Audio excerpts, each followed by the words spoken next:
नमस्कार। चलिए, तो आज हम हिंदी में एक दूसरे लेक्चर की दूसरे पाठ की बात कर रहे हैं।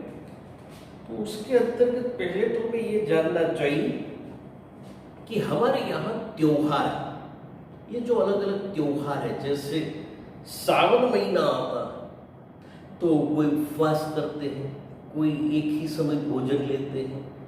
तो ये उपवास या हमारी गुजराती में क्या बोलते हैं, एक टाण, ये शब्द अजीब है, एक टाण, ये बोलते ना एक टाण, यानी एक ही समय भोजन लेना। जो हम 3 समय या 4 समय भोजन लेते हैं, उसके सामने एक ही समय भोजन लेना, एक टाण उपवास, यानी पूरे दिन भोजन ना लेना, उसे उपवास बोलते हैं। वैसे तो हमारे यहाँ इंग्लिश में भी एक शब्द है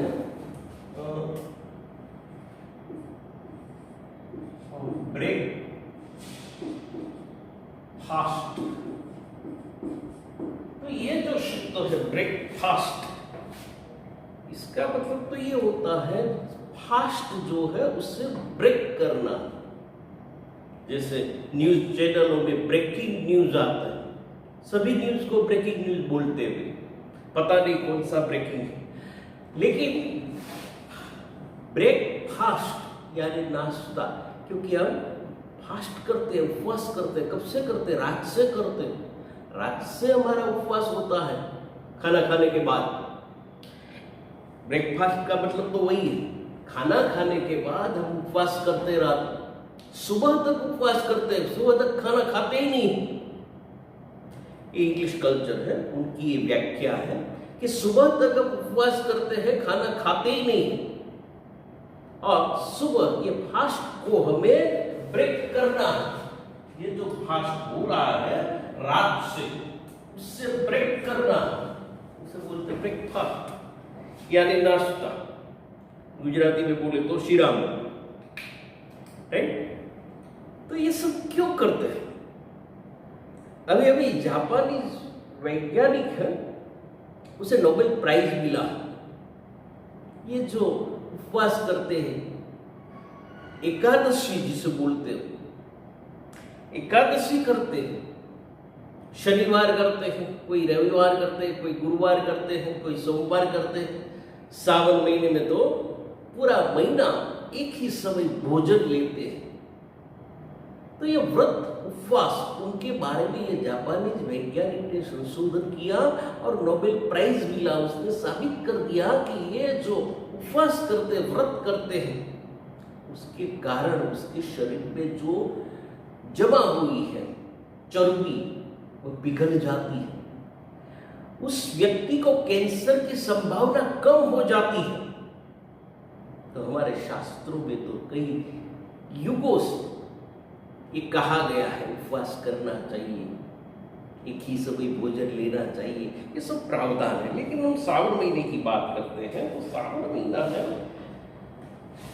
तो वर्षा ऋतु होती है, बारिश हुई है, इसके कारण हमारी जो भूख है वो मद हो जाती है। अग्नि है, अग्नि प्रदीप्त रहता है, हमारे जठराग्नि जिसे बोलते हैं, जठर का अग्नि वह थोड़ा मंद हो जाता है, भूख कम लगती है, और वातावरण थोड़ा रोगिष्ठ हो गया है। इस कारण हमें भोजन करने की इच्छा नहीं होती, और जो खाते हैं उसका पाचन नहीं होता है। इसलिए हमारे यहाँ ऋषि मुनियों ने ये प्रावधान किया था। ये सभी के पीछे जो व्रत है, उपवास है, उनके पीछे साइंस था, आज भी है, और वैज्ञानिक आज ये साबित कर रहे हैं कि ये व्रत उपवास करना चाहिए। अब मुस्लिमों की बात करते हैं, उसमें एक महीना आता है रमजान महीना। जैसे हमारे विक्रम संवत चलते हैं, उनके वहां एक हिजरी संवत चलते हैं। तो ये जो हिजरी संवत है, तो वहां ये महीना आता है, 9वां महीना है उसका रमजान।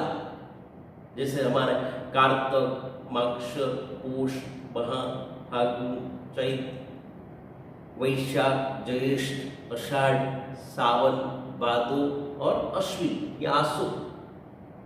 तो ये जो महीने हैं हमारे विक्रम संवत के अनुसार, यहाँ हिजरी संवत के अनुसार जो महीने हैं उसमें सबसे पहला महीना जो है मुहर्रम है, इसके बाद सफर है, फिर तीसरा है रबी अल अव्वल, रबी चौथा है रबी अल थानी, पांचवा है जमाद अल अव्वल, छठा है जमाद अल थानी, सातवां है रजब, आठवां है शाबान और 9वां महीना जो है रमजान है। इसके बाद शव्वाल, इसके बाद जू अल कादा और जू अल हज्जा। इस प्रकार 12 महीने का प्रावधान इसमें भी है हिजरी संवत। तो 1430 हिजरी संवत चल रहा है, तो हमारे यहाँ विक्रम संवत चल रहा है। तो ये जो रमजान मास है हर एक महीना 30 दिन का होता है। जैसे हमारे सावन महीने में जो प्रावधान किया गया है कि उपवास करना चाहिए, व्रत रखना चाहिए, बहुत सारे व्रत भी आते हैं, एक ही समय भोजन लेना चाहिए, ऐसे सोमवार के दिन ऐसे ही करते हैं। एक बात और बता दूं, ये एक टाइम जो है एक ही समय भोजन लेना, उसमें भी हमने प्रावधान कर दिया है। न जाने किसने संशोधन किया पता नहीं, हम लोग ऐसा मानने लगे हैं कि भगवान या देवी देवता जो भी है, खास करके भगवान शिव और दूसरे देवी देवता, उन सभी को आलू बहुत पसंद है, तो आलू की वस्तुएं बना बना कर खाते हैं, वेफर है या जो भी, ऐसा हमने मान लिया है। देवी देवता का तो पता नहीं, ऋषि मुनियों ने तो ऐसा नहीं कहा। तो एक टाणું જ્યારે હોય ત્યારે આ ઉપવાસના નામે આપણે વેફર છે, સૂકી ભાજી છે, સાબુદાણા બટેટાની ખીચડી છે, આ બધામાં બટેટાનો પુષ્કળ ઉપયોગ કરીએ છીએ। ઘણાનો તો હેતુ પણ એવો હોય છે કે શ્રાવણ મહિનાના નામે ઉપવાસ એકટાણા કરીએ તો શરીરનું વજન પણ થોડું ઓછું થાય, પણ બને છે ઉલટું, શ્રાવણ મહિનામાં જ એમનું વજન વધી જાય છે, બાકી તો નોર્મલ હોય છે। તો આ બટેટા એનો દુરુપયોગ કરીએ છીએ આપણે, ખૂબ જ ખાઈએ છીએ। ખરેખર એ મહિનાઓમાં તો આવી વસ્તુઓ ખાવી ન જોઈએ, ખાસ કરીને ગેસ કે વાયુ કરેલી વસ્તુ। तो ये उपवास की हम बात कर रहे थे, तो रमजान जो 30 दिनों का महीना होता है, जैसे हमारा सावन है, तो 30 दिनों के लिए उपवास करने का प्रावधान है। सुबह उनका समय होता है, मस्जिद में से सूचना दी जाती है कि चलिए, तो सूर्योदय से 1.5 घंटे पहले खाना पीना कर लेना है, उसे सहरी बोलते हैं। तो तब जितना खाना है खा लीजिए, पानी पीना है तो पानी पी लीजिए, फिर शाम तक गले के नीचे पानी की एक बूंद भी नहीं जाएगी। ऐसी कठिन तपस्या है। तो ये जो सहरी है सुबह कर लेते हैं लोग, फिर रोजा खोलते शाम सूर्यास्त के 3-4 मिनट बाद वे रोजा खोलते, पानी पीते, खजूर खाते। तो ये रोजा खोलने का वक्त है, और उसमें नमाज भी अदा करते हैं कि जब ये लोग ईशा की नमाज रात 9 बजे होती है, और तरावीह की नमाज जो ईशा की नमाज के बाद पढ़ी जाती है, ये भी नमाज अदा की जाती है। इसी दौरान मस्जिद में कुरान पढ़ा जाता है। ये जब नमाज अदा करने जाते हैं तो उसी दौरान वहाँ कुरान पढ़ा जाता है। चांद दिखने पर दूसरे दिन, चांद दिखता है रात में, तो उसके दूसरे दिन वे लोग रमजान ईद मनाते 30 रोजों के बाद। तो ये जो ईद आती है उसे बोलते हैं रमजान ईद। अब ये जो ईद है मुस्लिमों के लिए तो नया वर्ष ऐसा माना जाता है। जैसे नया वर्ष तो नहीं है, लेकिन जैसे हमारा नया वर्ष है, हिंदुओं का नया वर्ष, तो नए नए कपड़े आते हैं, घर में मिठाइयाँ आती हैं, तो वैसे ही रमजान ईद जब बनाई जाती हैं तो बच्चे सबसे खुश हो जाते हैं, क्योंकि नए नए कपड़े मिलते हैं, मिठाइयाँ मिलती है, खिलौने मिलते हैं। तो ये रोजे करने के बाद ये रमजान ईद मनाई जाती है। हाँ, सभी मुस्लिम जो है रोजे नहीं करते, रमजान महीने के रोजे नहीं रखते। कोई बीमार वे रोजे नहीं रखते, कोई मुसाफिर है, यात्री है, वे रोजे नहीं रख पाते हैं, कोई सगर्भा स्त्री है वे भी रोजे नहीं रखती, उसे छुट्टी दी गई। सभी को रमजान में रोजे करने से छुट्टी दी गई, इस्लाम ने छुट्टी प्रदान की है। बाकी सभी के लिए है, रोजे रखना चाहिए, हर एक मुस्लिम के लिए जरूरी है। लेकिन इनको छुट्टी दी गई है जो बीमार है, कोई यात्री है, कोई सगर्भा स्त्री है, छोटे छोटे बच्चे हैं, दूध पीते बच्चे हैं, अभी दूध पी रहे ऐसे बच्चे हैं, और दूध पीते बच्चों की माँ उसे भी छुट्टी दी गई, और बुजुर्ग है, बूढ़े, इन सबको ये रमजान महीने में रोजे रखने से छुट्टी दी गई। बाकी सभी को रोजे रखने चाहिए। कभी कभी बच्चे भी रख लेते, कोई 1 रोजा, कोई 2 रोजा, कोई 4 रोजा रख सकते तो रखते हैं, लेकिन उनको छुट्टी मिली है। तो ये रमजान महीना है, ये 9वां महीना है, 30 दिन का महीना है। हर साल ये 10 दिन आगे आ जाता है। इस साल जो आया है तो अगले साल 10 दिन इससे पहले आ जाता है, हर साल 10 दिन पहले आ जाता है। तो रमजान महीने में शब-ए कदर, उसमें अल्लाह से कुरान जैसी नेमत दी थी। रमजान महीने में शब-ए कदर में अल्लाह ने कुरान जैसी कदर दी है रमजान को। रमजान का महात्म्य या महत्व बहुत है। तो यहाँ रमजान की हम बात कर रहे हैं, तो रमजान का मकसद तो यही है कि अल्लाह पर यकीन करना, तो और गहरा करना। अल्लाह पर यकीन तो होता है, लेकिन और गहरा करना है, कुरान और इबादत का शौक पैदा करना है। रमजान का मतलब यही है।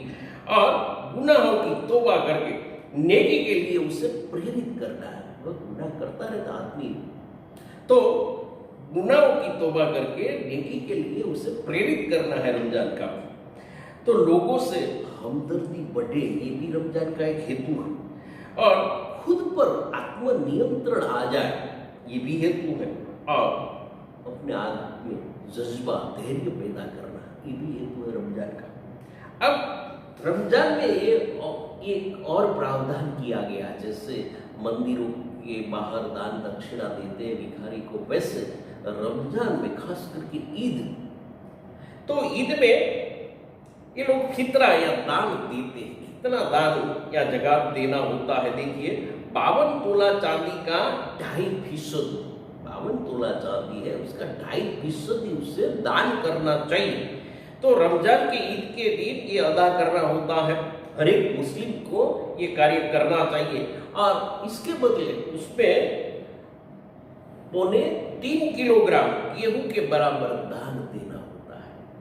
3 किलो, तो ये 3 किलो जैसे गेहूं के बराबर दान देना होता है ईद के दिन। ये हर एक मुस्लिम का कर्तव्य है। तो रमजान के ठीक 70 दिन के बाद एक दूसरी ईद आती है। रमजान ईद के बाद 70 दिन के बाद, तो उस ईद को कहते हैं बकरी ईद। ये बकरी ईद जो है हिजरी के आखिरी महीने जू अल हज्जा में, यानी 12वें जो महीने जू अल हज्जा, उसमें बकरी ईद आती है। बकरी ईद मनाते हैं, बलिदान कुर्बानी देते हैं। तो अल्लाह की इबादत के लिए सबसे ज्यादा ये पाक महीना जो है रमजान, उसकी आज हमें बात करनी है। रमजान महीना जो है 9वां महीना है, और उसके बारे में आज हमें एक लेसन पढ़ना है। उस लेसन का जो नाम है लेसन नंबर 2, ईदगाह। अब ईदगाह क्या है ये पहले समझ लीजिए। कहानी है हमारे यहाँ ईदगाह। ये कहानी जिन्होंने लिखी है वे हमारे जाने माने लेखक, हिंदी के उपन्यास सम्राट प्रेमचंद। तो ये प्रेमचंद जी ने लिखी है। मुंशी प्रेमचंद। और इसका जो संदर्भ है, उन्होंने बहुत सारी कहानियां लिखी है। ये कहानियों का एक संग्रह बनाया गया है, मानसरोवर। तो ये जो मानसरोवर है,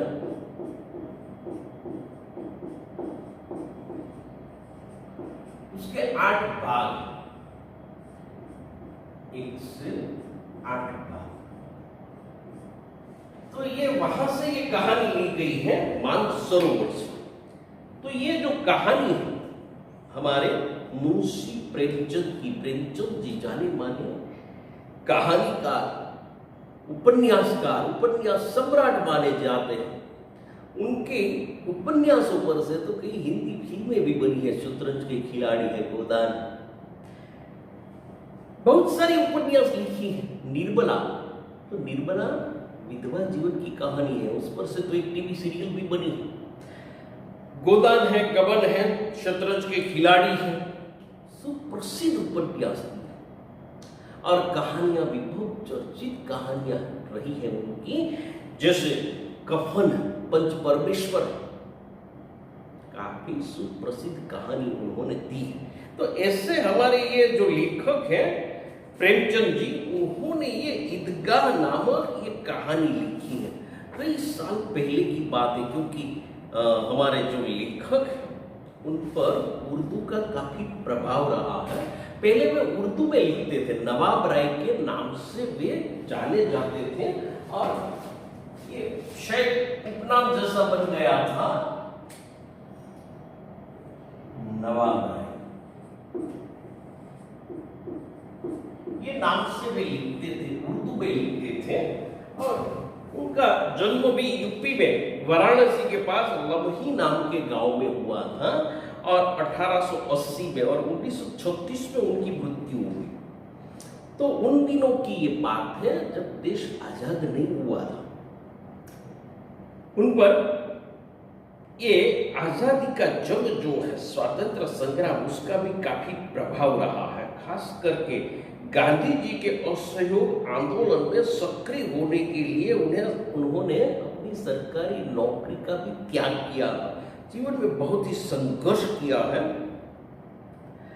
तो यहाँ ये जो ईदगाह शीर्षक से जो कहानी कही गई है, उसके बारे में देखिए। तो ईदगाह क्या है, आप सब जानते हैं, हिंदू, मुस्लिम, सिख, ईसाई, पारसी, जैन, सभी के धर्म स्थान अलग अलग है। सभी अपनी प्रार्थना या इबादत करने के लिए अलग अलग स्थान पर जाते हैं। जैसे मुस्लिम है, मस्जिद में जाते हैं, तो वहां जाकर नमाज अदा करते हैं। मैंने बताया था, शायद आपको एक बार फिर से बता दूं, उनकी पद्धति अलग है। वे ऐसे हाथ रखते हैं, मस्तक पर कुछ न कुछ बांध लेते हैं, और अंदर जाने से पहले, मस्जिद में जाने से पहले वजू करते हैं। वजू करना यानी हाथ यहाँ तक, घुनी तक, पैर, मुंह, कान, ये सब धोना है, साफ करना है। और उसके लिए मस्जिद में पानी की व्यवस्था भी होती है।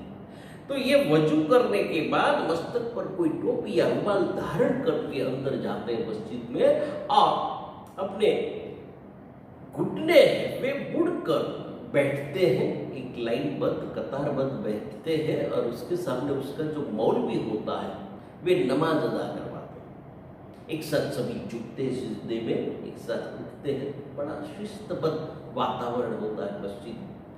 वहां कोई प्रसादी नहीं मिलती, कोई दिया नहीं जलाया जाता, कोई मूर्ति नहीं होती। तो ये मस्जिद है जहां नमाज अदा करते हैं। ऐसा नहीं है कि नमाज अदा करने के लिए मस्जिद में ही जाना पड़े, आप घर पर भी नमाज अदा कर सकते हैं। एक आसन लगाकर उस पर बैठकर आप नमाज अदा कर सकते हैं। मस्जिद में जाना जरूरी नहीं है, लेकिन 5 समय, दिन में 5 समय ये नमाज अदा होती है। 5 समय जो मस्जिद में जाकर नमाज अदा करता है या अपने घर पर नमाज अदा करता है, वह पक्का नमाजी समझा जाता है। सभी तो ये नहीं कर पाते हैं। तो यहाँ ईदगाह क्या है? ईद के बारे में तो हम समझ गए कि ये रमजान ईद की बात है, बकरी ईद की बात नहीं। रमजान ईद मुस्लिमों की बड़ी ईद है, खास करके बच्चों के लिए। बड़े खुश हो जाते हैं, प्रतीक्षा करते रहते हैं पूरे महीने भर। रमजान महीने शुरू होता है, रमजान महीना, तब से वो प्रतीक्षा करते हैं कि ईद कब आए।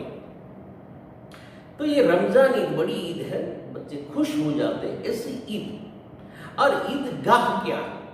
तो ईदगाह का अर्थ ये है कि ये रमजान ईद है, उसकी नमाज अदा करने के लिए जहां एकत्रित होते हैं ये मुस्लिम खास जगह, जहां केवल ईद की नमाज अदा की जाती है, उसे बोलते ईदगाह। वैसे तो छोटे छोटे गांवों में आज भी मस्जिद नहीं है, ये तो कई साल पहले की बात है, आजादी से पहले की बात है, उन दिनों की ये बात कर रहे लेखक। उन दिनों यूपी में रहते हैं, उन पर काफी प्रभाव है उर्दू का, और आसपास का जो वातावरण है वे भी मुस्लिम बहुमत वाला इलाका है। तो नजदीक से उन्होंने सभी को देखा है, उनके रीति रिवाज को जानते हैं। तो यहाँ उन्होंने बहुत ही अच्छी कहानी लिखी है ईदगाह की। ईदगाह जहाँ ईद की नमाज अदा करते सब चाहते हैं, छोटे छोटे गांवों में मस्जिद भी नहीं होती है, तो वहाँ से आने जाने के लिए शहरों में जाना होता है मस्जिद में जाने के लिए, तो पैदल जाना पड़ता था, वाहन व्यवहार की सुविधाएं नहीं थी, और ज्यादातर लोग खेती करते थे, किसान थे। इससे गांव की बात है। तो भारतीय किसान या गांव की स्थिति क्या थी उन दिनों, ये भी इस कहानी के माध्यम से हम जान सकते हैं। तो चलिए ये कहानी के बारे में देखते हैं। कहानी में क्या कहते हैं कि भाई रमजान के पूरे 30 रोजों के बाद आज ईद आई। अंडरलाइन कीजिए, बहुत ही अच्छी बात कही है जो मैंने बताई थी। एक प्रश्न का उत्तर, ईद कब आती है, रमजान ईद कब आती है? तो इसका उत्तर है कि रमजान के पूरे 30 रोजों के बाद ईद आती है, रमजान ईद आती है। तो आज ईद आ गई, रमजान के पूरे 30 दिन चले गए हैं और ईद आ चुकी।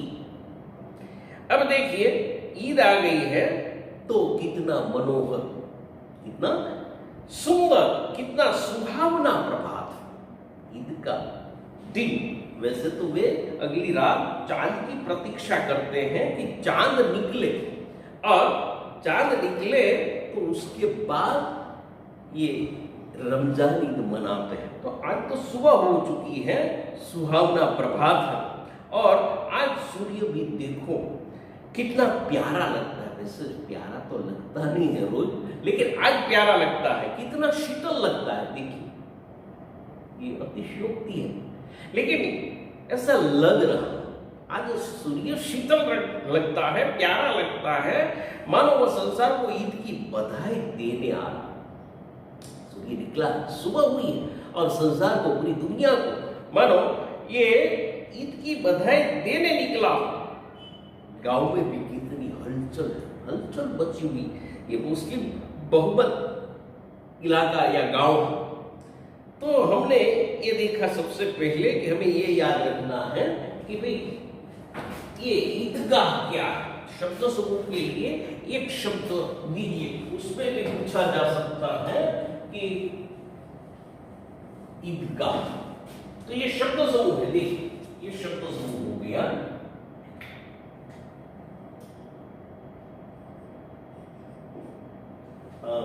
रमजान ईद की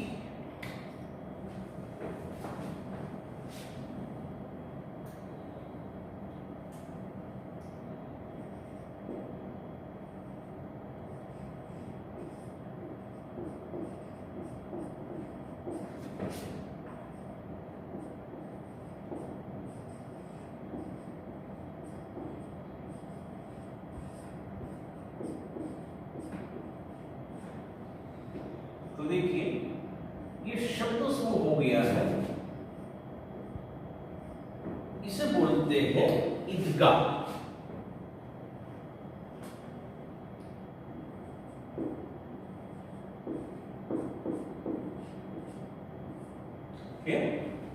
तो ये ईदगाह, तो शब्दों समूह के लिए एक शब्द दीजिए, उसमें भी पूछा जा सकता है। दूसरी बात है कि रमजान जो है ये मुस्लिमों का महीना है, हमने ये देखा। तीसरी बात, रमजान ईद है, ये रमजान के 30 रोजों के बाद आती है। ये भी हमने देखा कि भाई रमजान के पूरे 30 रोजों के बाद आज ईद आई, तो रमजान ईद कब आती है, तो इसका भी उत्तर मिल गया। तो ये रमजान जो ये महीना है मुस्लिमों का महीना, 9वां महीना है, ये भी हमने देख लिया। बकरी ईद के बारे में भी आप जानते हैं कि रमजान ईद है, उसके 70 दिन के बाद ये बकरी ईद मनाई जाती है। ये जो बकरी ईद है, अब ये बात कर रहे हैं रमजान ईद की, लेकिन ये बकरी ईद का भी उल्लेख कर दे कि रमजान ईद है, उसके रमजान ईद जब बनाते हैं, रमजान ईद के 70 दिन बाद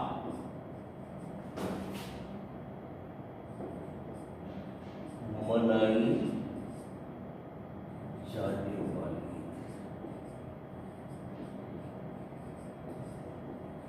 ये भी शब्द सबके लिए एक शब्द हो गया। देखिए,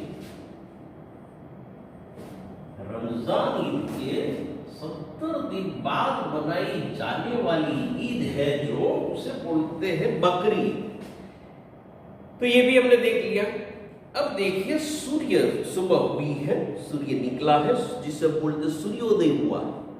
तो रमजान के पूरे 30 रोजों के बाद आज ईद आई है, और कितना मनोहर, कितना सुहावना, मनोहर यानी मन को हरने वाला, सुहावना यानी सुंदर प्रभात। आज का सूर्य, सूर्य की बात करते हैं तो हमें सूर्य के समानार्थी पता होना चाहिए। सूर्य शब्द जो है उसके बहुत सारे समानार्थी शब्द हैं। देखिए, एक तो आप बोलते हैं उसे सूरज, फिर रवि, आदित्य,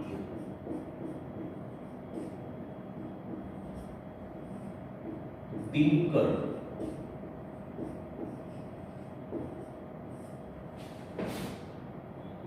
भानु, दिवाकर, बहुत सारे शब्द, समानार्थी शब्द इसके हो सकते हैं। तो ये एक जाना पहचाना शब्द है भास्कर। अब सूर्य की स्तुति करते हैं तो ऐसे बहुत सारे शब्द आपको मिलेंगे। तो ये सूर्य निकला, ये सब मैं जो बोर्ड पर लिख रहा हूं उसको बाद में आपको स्क्रीनशॉट ले लेना चाहिए, बोर्ड पर लिख लेना चाहिए। बहुत ही उपयोगी होता है व्याकरण के लिए, कई प्रश्नों के लिए। तो यहां सूर्य निकला है और कितना शीतल लगता है। देखिए, सूर्य कभी शीतल नहीं होता, यहां लिखा है शीतल, तो शीतल तो नहीं होता सूर्य। देखिए, सूर्य कैसा होता है, उष्ण होता है, सूर्य शीतल नहीं होता, उष्ण होता है। तो ये विरुद्धार्थी शब्द है। तो ऐसा लगता है मानो वह संसार को ईद की बधाई दे रहा है। गांव में भी कितनी हलचल मची हुई है, ईदगाह जाने की तैयारियां हो रही। क्यों हलचल मची हुई है, भगदड़ मची हुई है, गांव में क्यों हलचल मची हुई है? उस प्रश्न का उत्तर है कि इसलिए हलचल मची हुई है क्योंकि ईदगाह जाना है, और ईदगाह उस गांव में नहीं, नजदीक के शहर में है, वहां जाना है, पैदल जाना है, चलकर जाना है और चलकर आना है। और धूप के दिन, गर्मी के दिन, तो कैसी भगदड़ या हलचल मची हुई है। देखिए, उसका चित्र प्रेमचंद जी यहां प्रस्तुत करते हैं, मानो जीवंत हो उठता हूं। हम गांव में हैं और गांव में क्या हो रहा है। देखिए, इन शब्दों से भी पता चलता है कि भाई किसी के कुर्ते में बटन नहीं है, कुर्ता पहना है लेकिन उसमें बटन ढका हुआ नहीं है, बटन तो लगाना पड़ेगा ना। उन दिनों की बात है, आज़ादी के पहले की बात है, इतने ज़्यादा कपड़े सभी के पास नहीं होते थे, एक ही कपड़ा नया होता था, बाकी तो जो पहनते थे। तो ये नया कपड़ा पहनना, उसमें बटन नहीं है, क्या करें? तो पड़ोस के घर में सुई धागा ये लेने के लिए दौड़ा जा रहा है, सुई धागा भी नहीं है। देखिए कैसी स्थिति है ग्रामीणों की कि घर में सुई धागा तक नहीं, और कितना परस्पर सहकार, एक दूसरे का सहयोग करते हैं कि दूसरे के घर जाते हैं, सुई धागा मांगने के लिए दौड़ा जा रहा है। तो कोई जो है किसी के जूते जो है वह कड़े हो गए, जूते कड़े हो जाते हैं, खास करके पानी लग जाता है तो चमड़े के जूते कड़े हो जाते हैं। तो ये कड़े हो गए हैं, उनमें तेल डालने के लिए तेली के पास भागा जा रहा है, उसमें तेल लगाना पड़ता है उसे नरम बनाने के लिए। तो ये तेल जो है ये घर में नहीं। एक और बात बता दूं, उन दिनों तेल का उपयोग नहीं करते थे, तेल उसका उपयोग बहुत कम होता था। हमारे घर में शायद घी का ही प्रयोग होता था उन दिनों, घी में ही सारी चीजें बनती थी, मिठाइयाँ है, सब्जी है, दाल है, जो भी है घी में पकाई जाती थी। आजकल तो तेल में ही सब हो रहा है। तो तेल का उपयोग तो ऐसे स्थानों पर होता है, पशुओं को पिलाने के लिए उपयोग होता था। तो तेली जो तेल निकालने का कार्य करता है, बीज में से मूंगफली है, तिल है, उनमें से निकालता है, तो ये तेली के पास जाता है, तेली के पास से तेल लेने के लिए भागा जाता है। और ये सारा गांव किसानों का गांव, कृषि प्रधान हमारा देश, तो किसान है सभी, और पशुपालन भी करते हैं।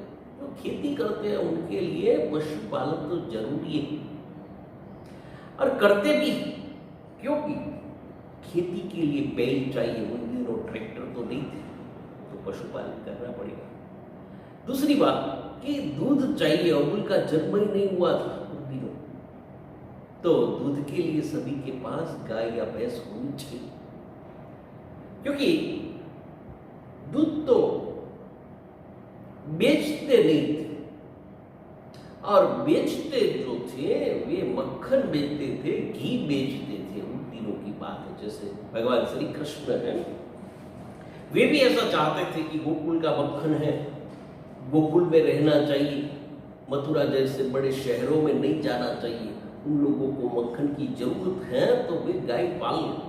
ये मक्खन पर तो गोकुल के युवाओं का, बच्चों का अधिकार है, उनसे मिलना चाहिए। तो उन दिनों दूध या छाछ उनकी लेन देन नहीं होती थी, बेचा नहीं जाता था, उसके लिए पशुपालन करना पड़ता था हर एक को। सभी लोग खेती करते थे, खेती सभी के लिए जरूरी थी, क्योंकि सभी को अनाज चाहिए, ब्राह्मण है या बनिया है, सभी को खेती तो करनी पड़ती थी। तो यहाँ पूरा गांव किसानों का गांव है, जल्दी जल्दी बैलों को सानी पानी दे दे, जल्दी है, जल्दी जल्दी बैलों को सानी पानी यानी चारा दे दे, क्योंकि उसे नियमित खाना खिलाते रहना चाहिए। और शहर में जाना है, सुबह से निकलेंगे तो दोपहर तक तो वापिस नहीं आ पाएंगे, शाम हो जाएगी शायद, तो ये बैल भूखे रह जाएंगे। तो जल्दी जल्दी उसके लिए चारा दे दे, उसके सामने डालकर जाए कि वह भूखा ना रहे। ईदगाह से लौटते लौटते तो दोपहर हो जाएगी। देखो यहाँ लिखा है कि वहां पैदल जाना है, पैदल आना है, और दोपहर हो जाएगी। दोपहर तक ये पशु जो भूखे नहीं रह सकते। 3 कोस का पैदल फासला रास्ता है, 3 कोस, ये कोस पुराना माना, तो ये 3 कोस चलना है, 3 कोस का ये फासला है, पैदल रास्ता है। फिर सैकड़ों आदमियों से मिलना होता है।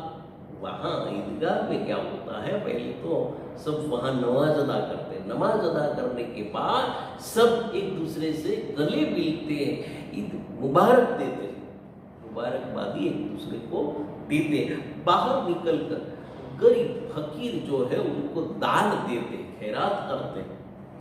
तो कई लोगों से मिलना होता है, इसलिए वहां काफी समय लगेगा, आदमियों से मिलना होता है, बैठना होता है, और दोपहर के पहले लौटना भी असंभव, संभव नहीं है कि दोपहर से पहले वे लौट कर आ सके। हाँ, मैंने बताया था रमजान ईद आने पर बच्चे सबसे ज्यादा प्रसन्न, बहुत ही प्रसन्न। प्रसन्न का विरुद्धार्थी शब्द है अप्रसन्न। बच्चे बहुत खुश हैं। किसी ने एक रोजा रखा है, देखिए बच्चे भी रखते हैं कोई कोई, तो किसी ने एक रखा है और वह भी दोपहर तक का, हाफ एक रोजा रखा है और वह भी दोपहर तक का। किसी ने वह भी नहीं रखा, जरूरी नहीं, छुट्टी दे दी गई है। लेकिन रोजा न रखने से क्या होता है, लेकिन ईदगाह जाने की खुशी ये तो उनके हिस्से की चीज है। वे ईदगाह तो जा सकते हैं क्योंकि रमजान ही है, तो वे ईदगाह जाएंगे। रोजे तो बड़े बूढ़ों के लिए होंगे। बच्चे क्या मानते हैं, देखिए बच्चे ऐसा मानते हैं कि रोजे हमारे लिए नहीं है, बच्चे के लिए नहीं है, बड़ों के लिए, बूढ़ों के लिए, हमारे लिए नहीं। इनके लिए तो ईद है, बच्चों के लिए तो ईद है बस। रोजा, हाँ, रोज ईद का नाम रटते थे बच्चे, स्मरण करते थे कि भाई ईद कब है, ईद कब है, प्रतीक्षा करते थे। आज वह आ भी गई, रमजान ईद आ भी गई है और अब जल्दी पड़ी है कि लोग ईदगाह क्यों नहीं चलते। बच्चे उतावले हो रहे, अपने कार्य में व्यस्त हो गए सभी बड़े बड़े। कोई बहनों को सानी पानी दे रहा है, कोई तेल के पास तेल लेने भागा जा रहा है, तो कोई किसी के कुर्ते में बटन नहीं है, तो जल्दी निकलते क्यों नहीं, चलते क्यों नहीं। बच्चों के मन में ये प्रश्न है। तो उनकी जेबों में तो कुबेर का भंडार भरा हुआ है। बच्चों के पास आज काफी पैसे हैं, रमजान ईद है ना, इसलिए बड़ों से उन्हें काफी पैसे मिले हैं। जैसे दिवाली के दिनों में बच्चों के पास काफी पैसे होते हैं, तो कुबेर का भंडार भरा पड़ा हुआ है। कुबेर देवताओं का खजांची, कुबेर उसे बोलते, देवताओं का खजांची माना जाता है। तो कुबेर का मानो धन भरा पड़ा हुआ है। बार बार जेब में से अपना ये खजाना है वह निकालते हैं और निकाल कर गिन लेते हैं। बच्चों को ऐसी आदत होती है कि बार बार अपनी जेब में से पैसे निकालते और गिन भी लेते, कम तो नहीं होंगे, कहीं गिन तो नहीं है, ये गिन लेते हैं और खुश होकर फिर रख देते हैं। बार बार ऐसा करते हैं। तो महमूद नाम का एक लड़का, ये नाम आपको याद रखना है। कौन कौन से ये लड़के हैं, सबसे पहले तो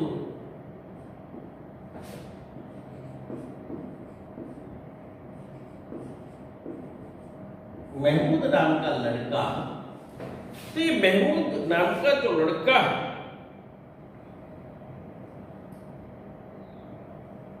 वह गिनता है, अपनी जेब में से पैसे निकाल कर गिनता है, 1 2 3 4 ऐसे 10 12। उसके पास कुल मिलाकर 12 पैसे हैं। ये महमूद है, उसके पास 12 पैसे। ये भी याद रखना है, लड़का है और लड़के के पास 12 पैसे, 30 12 पैसे बहुत ज्यादा होते। उन दिनों की बात, ये सन 19वीं सदी की बात, अभी तो 21वीं सदी चल रही, तो 19वीं सदी की बात है कि 12 पैसे है महमूद के पास। अब देखिए मोहसिन, तो मोहसिन भी गिनता है, 1 2 3 4 8 9 10 15 पैसे है मोहसिन के पास। ये दूसरा लड़का है जिसका नाम है मोहसिन। तो मोहसिन है, उनके पास ये 15 पैसे, मोहसिन के पास ये 15 पैसे।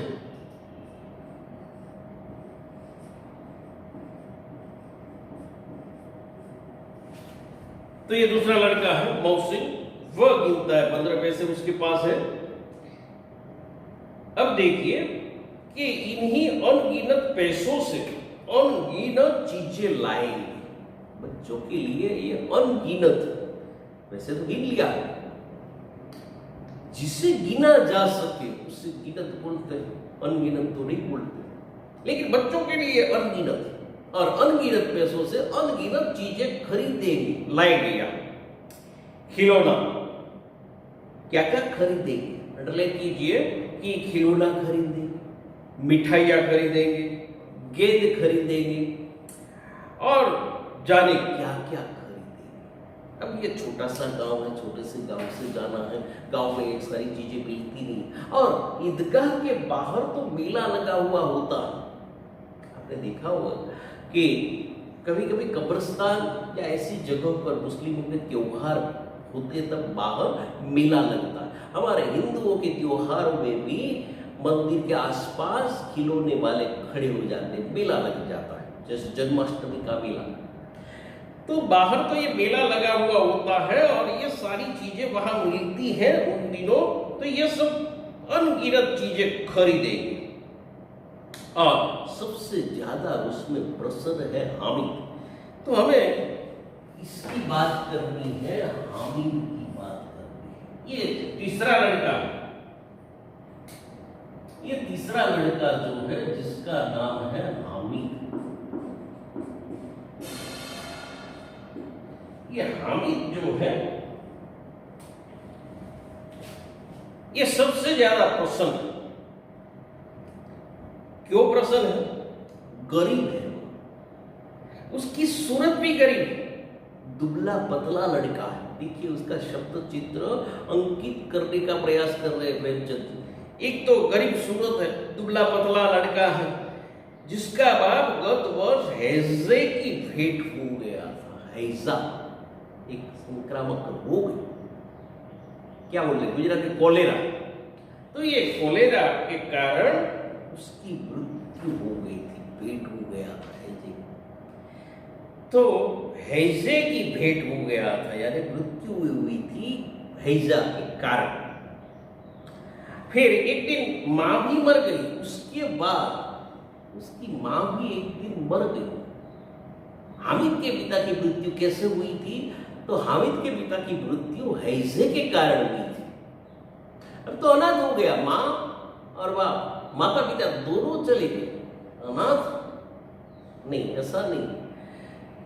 अब हामिद जो है अपनी बूढ़ी दादी जो है अमीना की गोद में, उसकी दादी है बूढ़ी, उनके पिताजी की मां यानी दादी बूढ़ी है, उनकी गोद में है, और उतना ही प्रसन्न, वह उतना ही प्रसन्न जैसे दूसरे बच्चे प्रसन्न, सबसे ज्यादा प्रसन्न, अति प्रसन्न है वह भी। घर की ऐसी स्थिति नहीं है। देखिए हामिद के घर की आर्थिक स्थिति कैसी है ये बताते हैं कि हामिद के पांव में जूते तक नहीं है। पहनने के लिए जूते तो चाहिए ना, पैदल चलकर जाना है, धूप के दिन है, गर्मी के दिन है, पैर में जूते नहीं है, सिर पर एक पुरानी टोपी है। हाँ, वहां टोपी अवश्य पहननी चाहिए, नमाज अदा करने के लिए जाना है। मुस्लिम बच्चे भी टोपी पहनते हैं, भले ही नमाज अदा करे न करे, लेकिन टोपी ये पुरानी टोपी है जिसका गोटा भी काला पड़ गया, उस पर जो भी बुनाई की गई वह काला पड़ गया है गोटा, फिर भी वह प्रसन्न है, हामिद फिर भी प्रसन्न है, संतोष है। अभागिन अमीना अपनी कोठरी में बैठी बैठी रो रही है। अमीना उसकी बूढ़ी दादी, ये अभागिन मानी जाती है, वह अपने नसीब पर कोठरी में बैठी बैठी रो रही है। आज ईद का दिन है, कितनी अभागिन है। देखिए कि आज ईद का दिन है और उसके घर में दाना तक नहीं है, खाने के लिए दाना तो चाहिए अनाज का, ये दाना तक नहीं है, और इस अंधकार और निराशा में वह डूबी जा रही है, घर में दाना तक नहीं। जैसे हिंदुओं में सबसे बड़ा त्योहार दिवाली, नया वर्ष ये आता है और घर में दाना तक ना हो, उस घर की कैसी स्थिति हो जाती है। नए कपड़े की बात तो छोड़ो, खाने के लिए कुछ नहीं, तो निराशा में वह डूबी जा रही है। किसने बुलाया था ये निगोड़ी ईद को? ये पाजी शरारती मानती है ईद को, ये निगोड़ी दुष्ट ईद को किसने बुलाया था? क्यों आई? कोसती है, कोठरी में बैठी बैठी वह रो रही है और कोसती है दुष्ट ईद को, दुष्ट कहती है। किसने बुलाया था? अमीना का दिल को चूट रहा है। अमीना जो है उसका दिल कचोटना, ये दिल कचोटना, तो इसका अर्थ तो ये होता है कुछ न पाने पर दुख होना। ये मुहावरा देखिए,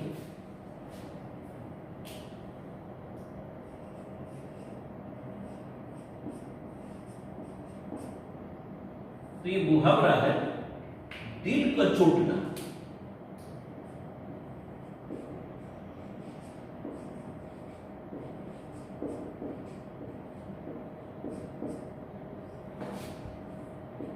तो इसका अर्थ ये होता है भाई कुछ न पाने पर दुख होना, ये अर्थ है।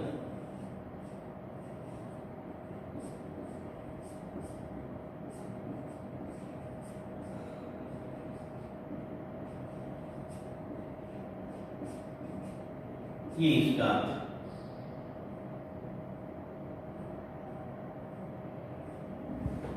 तो देखें कि यहां वह कचोट रही है, अपना दिल कचोट रही है, कचोट रहा है अमीना का। गांव में बच्चे अपने अपने बाप के साथ जा रहे हैं। हामिद के तो पिता है ही नहीं, अपने अपने पिताजी के साथ उंगली पकड़कर जा रहे हैं। छोटे छोटे बच्चे, 8-10 साल के बच्चे। तो हामिद का बाप अमीना के सिवाय और कौन था, उसकी माँ या बाप जो भी कहे, अमीना। लेकिन उन दिनों और आज भी स्त्रियां मस्जिद नहीं जाती, मुस्लिम औरतें मस्जिद में नहीं जाती, उसे घर पर रहना होता। तो उसका तो कौन, उसे कैसे अकेले जाने, पुरुष सब जा रहे नमाज अदा करने ईदगाह, तो पुरुष जा रहे, तो अकेले कैसे जाने दे। उस भीड़ भाड़ में बच्चा कहीं खो गया तो क्या होगा। बूढ़ी दादी अमीना, उसे चिंता है हामिद, वह खो गया तो काफी भीड़ होगी, मिला लगा हुआ है। तो नहीं, अमीना उसे यो नहीं जाने देगी, अकेला कैसे भेजे। उसे चिंता है, उसकी नन्ही सी जान है। 3 कोस चलेगा भी कैसे, कितना लंबा फासला है, 3 कोस चलना, ये तो काफी लंबा है। तो चलेगा भी कैसे वो, और पैरों में छाले पड़ जाएंगे, पैरों में जूते तक नहीं है उसके पास, इतना गरीब, जूते तक नहीं है तो पैरों में छाले पड़ जाएंगे, जूते भी तो नहीं है। कुल 2 आने पैसे बच रहे हैं उसके पास, 2 आने, 3 पैसे हामिद की जेब में है। देखिए हामिद के पास 3 पैसे। अब तुलना कीजिए इसकी, ये अमीर बच्चे महमूद है या ये मोहसिन है, उनकी तुलना में हामिद के पास केवल 3 ही पैसे, और बाकी जो 5 पैसे हैं वह अमीना के बटुए में है, और कुल मिलाकर ये 8 पैसे हैं उनके पास। 8 पैसे घर में, उसमें से 3 जो है हामिद के पास है और 5 जो है अमीना के पास। अब ये देखिए हामिद और अमीना, ये दोनों को मिलाकर तो 8 पैसे होते हैं। इसके लिए यहां लिखा है कुल 2 आने, 8 पैसे यानी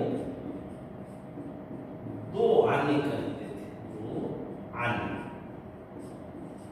यानी 4 पैसे बराबर 1 आना।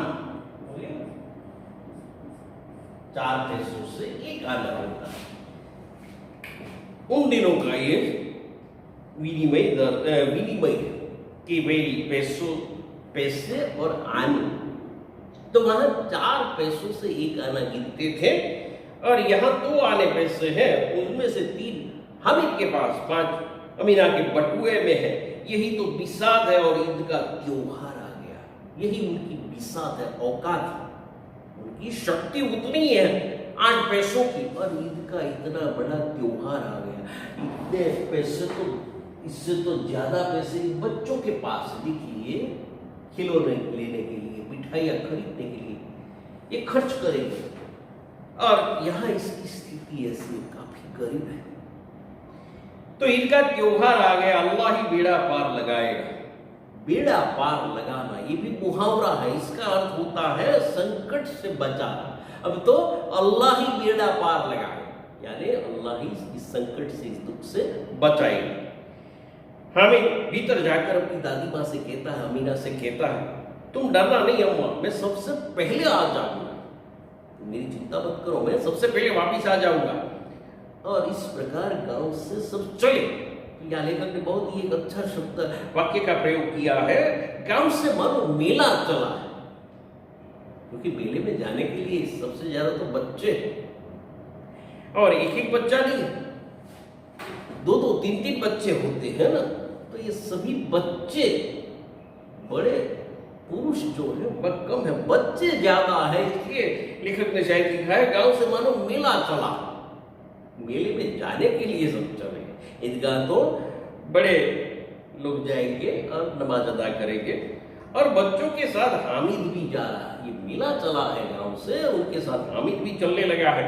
कभी दौड़कर आगे आगे निकल जाता है, स्फूर्ति है उसको, आगे आगे निकल जाता है, और फिर किसी पेड़ के नीचे खड़े होकर साथ वालों का इंतजार करता रहता है।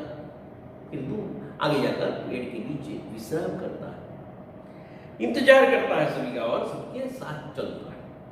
हामिद के पैरों में तो जैसे पर लग गए, पैर में जूते नहीं, फिर भी ऐसा लग रहा है मानो पैरों में पर लग गए हो, पर यानी पंख लग गए हो, और मानो वह उड़ा जा रहा है। इतना तेजी से दौड़ता है, वह कभी थक सकता था कि पैरों में उत्साह। अब बड़ी बड़ी इमारतें आने लगी, सब चले, शहर नजदीक आ गया तो सबसे पहले बड़ी बड़ी इमारतें आने लगी। पहले आई है अदालत, यानी कोर्ट रूम, कोर्ट बिल्डिंग, अदालत, यह कॉलेज, यह कलाघर, यानी आर्ट गैलरी, कलाघर ये शब्द है, उसका इंग्लिश होता है आर्ट गैलरी। आगे सब चलते हैं, ये शहर से बाहर का भाग है, तो आगे सब चलते हैं। हलवाइयों की दुकानें शुरू हुई है, हलवाई यानी मिठाई वाले, तो ये मिठाई वालों की दुकानें आने लगी है, और आज खूब सजी हुई है, जैसे हमारे यहाँ दशहरे के दिन सजाई जाती है ना मिठाइयाँ, दबे दादा और कतरी पेंडा वाला, नरसिंह बाबा, जो भी ये सब सजाते हैं, मिठाइयों लगाते हैं, मिठाइयों का मानो मेला लगा हो। तो वैसे आज मिठाई खूब सजी हुई है दुकानें, इतनी मिठाइयाँ कौन खाता है? देखो ना, एक एक दुकानों पर मनो होगी, एक एक दुकान पर मनो मिठाइयाँ लगाई गई, सजाई गई। तो इस प्रकार आगे चले, और सहसा यानी अचानक ईदगाह नजर आई, ईदगाह आ गई। इमली के घने वृक्षों की वहां छाया है। ईदगाह एक मैदान है, खुला मैदान, उसमें एक बड़ी इमली है, इमली के कई पेड़ है, उसके वृक्षों की वहां छाया है। नीचे पक्का फर्श, नीचे आसपास इमली के वृक्ष है, और नीचे पक्का फर्श बनाया गया, उस पर जाजिम भी बिछी हुई है। आज उस पर जाजिम बिछाई गई, और रोजेदार ये पंक्तियों में एक के पीछे एक, पंक्तिबद्ध, कतारबद्ध, एक के पीछे एक, कहां तक ये पंक्तियां चली गई है। यहां कोई धन और पद नहीं दिखता, सभी समान है अल्लाह के दरबार में, अल्लाह के आगे, खुदा के आगे नमाज अदा करने के लिए कोई अमीर और गरीब नहीं होता, सभी को नीचे बैठना पड़ता है। यहां भेदभाव नहीं। हमारे यहाँ कभी कभी ऐसा भेदभाव दिखाई देता है, कोई कथा श्रवण करने जाते हैं या कोई धार्मिक कार्यक्रम है, तो उसमें क्या होता है, वहां कोई धनवान है, उनके लिए आगे सोफे या कुर्सियां लगाई जाती हैं, बाकी सब नीचे बैठते हैं, जाजिम पर बैठते हैं। तो आगे जो बैठते हैं सोफे पर, भगवान का कथा श्रवण करना है, तो वहां भी भेदभाव लगाया गया है भगवान के आगे कि ये अमीर है, ये धनवान है, ये ऊंचे पद पर है, तो सोफे पर बैठे। भगवान सब कुछ देखता है, उसने तो सभी जीवों को एक जैसा ही बनाया, कोई अमीर गरीब, ऊंच नीच, उनके लिए हर एक जीव समान है, मच्छर है या मनुष्य, उनके लिए तो समान है। लेकिन हम इंसान यहां भेदभाव करते हैं, धन के कारण, पद के कारण, सत्ता के कारण हम इंसानों के बीच भेदभाव करते हैं। और ईश्वर के दरबार में, अल्लाह के दरबार में, उनके सामने ये भेदभाव नहीं करना चाहिए। खास करके धार्मिक कार्यक्रमों में ऐसा भेदभाव नहीं होना चाहिए। ये कथाकार को भी देखना चाहिए कि उनके सामने बैठे सभी एक, लेकिन आजकल ऐसा नहीं होता। तो यहां धन और पद नहीं देखा जाता। इन ग्रामीणों ने भी वजू किया। वजू करना मैंने बताया था, ये कूहनी तक हाथ पैर धोना, मुंह धोना, कान साफ करना। तो ये वजू किया पहले और पिछली पंक्ति में, बाद में आए हैं ना तो पिछली पंक्ति में जाएंगे। हमारे यहाँ ऐसा नहीं होता, बाद में आने वाला भी सबसे आगे आना चाहता है, और कोई धनवान है, उच्च पद पर है, सत्ता में है, तो बाद में आता है, फिर भी पहली पंक्ति में आ जाता है, सोफे में बैठ जाता है। यहाँ ये बाद में आए हैं ग्रामीण, चलकर पैदल चलकर आए हैं, तो ये पिछली पंक्ति में हो खड़े हो गए वहां पीछे। कितना सुंदर संचालन है, स्वयं शिस्त सुंदर संचालन है, कितनी सुंदर यहाँ व्यवस्था है। हजारों सिर एक साथ सिजदे पे झुकना, सिजदा यानी नमाज अदा करने के लिए एक विशेष मुद्रा में जो झुकना होता है उसे बोलते हैं सिजदा। तो सिजदा किया, सिजदे में एक साथ सबके मस्तक झुकते हैं और एक साथ उठते भी, सभी के सिर झुक जाते हैं, फिर सभी के साथ ये मस्तक खड़े हो जाते हैं। इतना मानो भातृत्व का एक सूत्र में समस्त आत्माओं को एक कड़ी में पिरोए हुए।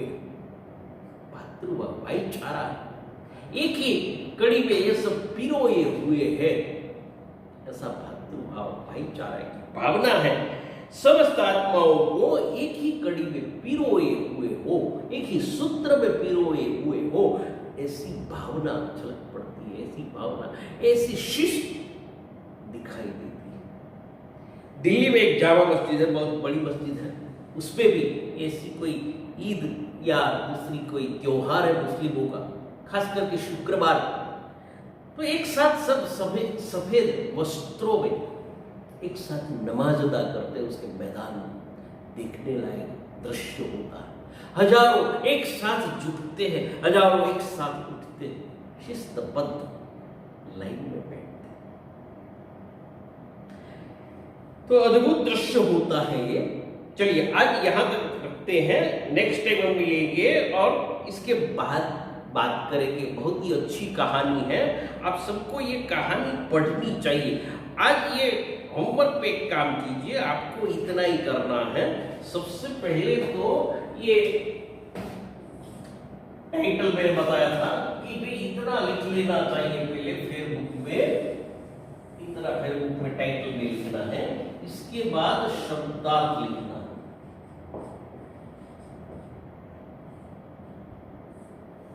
और ये पाठ, ये कहानी है, ये पढ़नी है।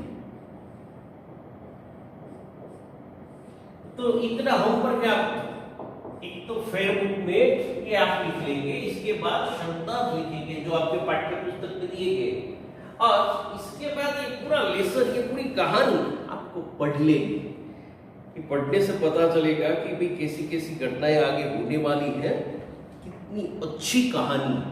और दूसरी एक बात कि ये जो मैंने अभी तक जो पढ़ाया है उसका स्क्रीनशॉट आपको ले लेना चाहिए, ताकि आप होमवर्क भी अच्छी तरह से कर सके, आगे भी रिवीजन के लिए भी उपयोगी होगा। चलिए स्क्रीनशॉट ले लीजिए, हो गया।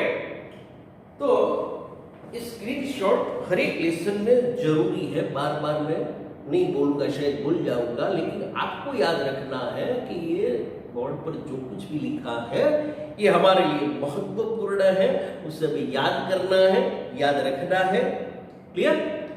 तो ये हो गया। नेक्स्ट टाइम मिलेंगे हम, इसके आगे की बात करेंगे। नमस्कार।